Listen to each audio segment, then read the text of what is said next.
sa mga batang darating pa lang, sa mga pangarap na hindi na dapat adlang. Hindi na utang ang ipapamana sa kanila, kundi negosyo, lupa at sariling sistema. Hindi na nila kailangan mang ibang bansa para lang may kinabukasan ng pamilya. Dito mismo sa lupa na ating tinindigan, may trabaho, may dangal, may kinabukasan. Pinagpaturan namin to, buwan-walan, bag hindi instansya at kundi pundasyong matatag. Habang kami ang nagtayo, sila ang mamamaw. Anak at apo, kayo na ang mamumuno. Hindi politiko ang boss, hindi dayuhan ang amo. Kayo ang may-ari ng negosyong binuo. Kung dati kami naghirap, kayo'y magpapatuloy. Mas maayos na bukas, mas malayang buhay. Ito ang legacy, hindi pera lang sa bangko, kundi sistemang hindi ninanakaw tarapo. Kapag tinanong kayo kung paano nagsimula, sabihin nyo na isa ang bayan kaya nagawa.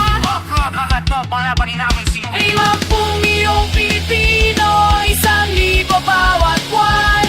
Hindi bala, hindi dahas, pagkakaisa ang satatahan. Sa 10 taon, papawiin ang ninakaw na kinabukasan.